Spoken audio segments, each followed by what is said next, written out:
L'info du Grand Lille en continu, Céline Huret. Bienvenue à tous, il est 18h. Pendant 8 minutes, nous allons faire un point ensemble sur l'actualité près de chez vous. Mais avant, on commence par faire un point sur les conditions de circulation. Et comme vous pouvez le voir, c'est une carte bien rouge qu'on retrouve en cette fin de journée avec la sortie des bureaux. Le périphérique sud très encombré, là, en direction de Paris. Au niveau de Fâche-Tuménil, Falampin, de gros ralentissements. Et dans le centre-ville de Lille avec une répercussion sur la 27 et également la 22. Voilà un centre-ville très engorgé en cette fin de journée. Et on jette un œil également à la météo. Et c'est un ciel dégagé qu'on a retrouvé toute la journée. Quelques nuages, mais toujours de belles éclaircies. Ça devrait continuer ainsi toute la semaine, à part quelques pluies ce jeudi, mais on en reparlera. Le temps reste agréable avec 20 degrés en moyenne. Cette nuit, un grave accident s'est produit sur l'A1. Une voiture roulait en contresens en direction de Paris. Le véhicule immatriculé en Hongrie a percuté de plein fouet une Mercedes qui roulait sur la voie de gauche. L'accident s'est produit vers 23h. Bilan, le conducteur de la voiture qui roulait en contresens est mort. C'était un homme d'une 60aine d'années et les 2 personnes se trouvant dans la voiture percutée sont légèrement blessées. On vous en parlait hier et tout au long de la journée, un local tenu par un groupe d'extrême droite va ouvrir ses portes samedi. Cet établissement inquiète et suscite de nombreuses réactions. Une pétition contre le projet a été signée déjà par 42 000 personnes. Cet établissement se trouve rue des Arts. L'inauguration aura lieu samedi. Et face aux attaques des antifascistes, les responsables de l'établissement ont souhaité s'exprimer et ont convié la presse ce matin. Xavier Silly a rencontré le responsable de Génération Identitaire. On écoute. Nous ne sommes pas là pour écrire un programme politique. Nous considérons qu'il y a des problèmes sociaux et sociétaux. Nous essayons de les mettre sur le devant de la scène pour que les politiques s'en emparent et eux règlent le problème. Nous ne sommes pas des élus, ce n'est pas à nous de régler ces problèmes. Nous sommes forts de propositions, bien sûr. L'expulsion des islamistes à Arras ou le concept de remigration. Le concept de remigration, c'est nous. Clairement, on appelle à voter Marine Le Pen. Nous n'avons aucun lien structurel avec le Front National, que ce soit clair, car nous ne sommes pas un parti électoraliste, mais nous travaillons en parallèle, c'est évident. Josiane Dabi, l'une des personnes à l'origine de la pétition contre l'ouverture du bar, s'est exprimée au micro de Clotilde Guevac.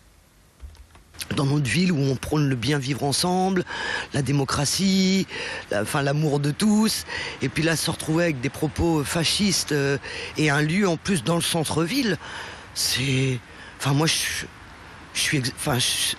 pas exaspéré, c'est pas le bon terme, mais je suis choqué, quoi. Choqué complètement. Je sais qu'on peut pas empêcher l'ouverture de ce lieu puisque tout est fait dans la légalité.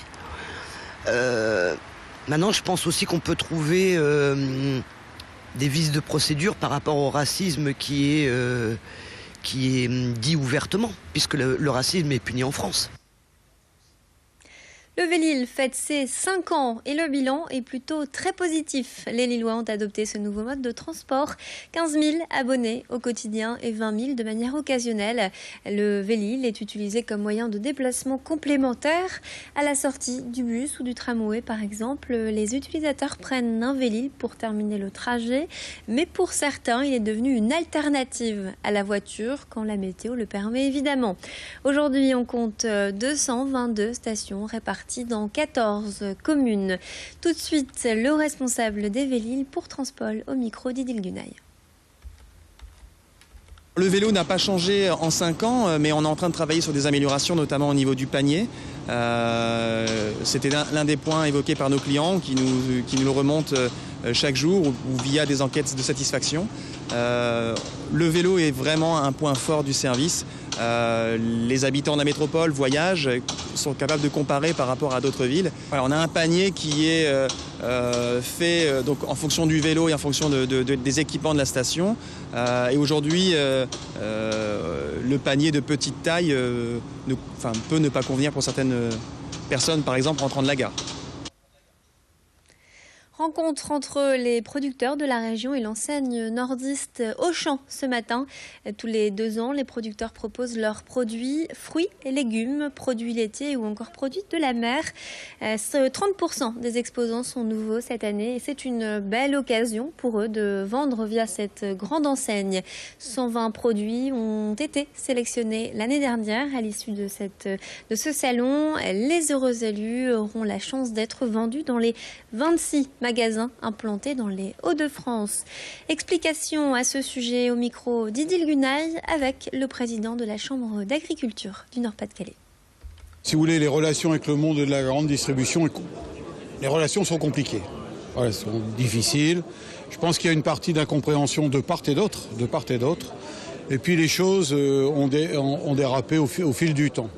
Aujourd'hui, nous sommes dans un contexte depuis un certain nombre d'années où des relations construites se sont faites.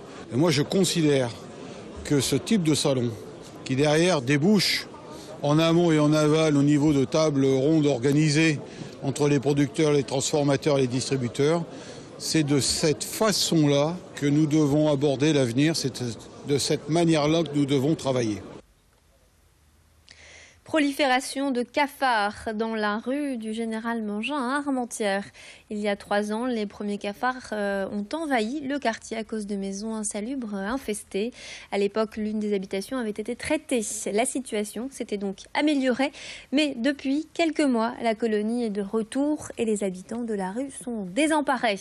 La cause, l'occupante de l'autre maison envahie de cafards ne veut pas désinfecter son lieu de vie. Selon le voisinage, une solution de relogement doit être apportée à la locataire d'ici le 31 octobre, ce qui pourrait être une solution pour les habitants. Xavier Silly s'est rendu dans le quartier et a interviewé l'un des voisins de cette maison infectée. Le matin, je me lève, je promène mon chien, madame déjà en train de traiter. Moi, je reviens, va promener mon chien, je retraite. Madame passe son temps aussi à nettoyer son trottoir, parce que ça court sur les murs, il y en a partout. Alors le soir, chez nous, c'est comme ici, c'est blanc. Les murs sont en crépi blanc. Alors quand vous en voyez qui se galopent comme ça le long du mur, ah non. Il y a des gens qui en ont retrouvé dans leur chambre. Je connais une personne qui en a retrouvé dans sa niche à pain, une autre personne qui en a retrouvé dans son lit. Alors voilà, il faudrait que ça arrête. C'est trop. Moi, j'ai tellement peur que ça recommence comme auparavant. Non, ça ne peut plus aller. Il faut que ça finisse. Tout de suite, un point complet sur votre météo avec Clotilde Leguevac. Restez avec nous.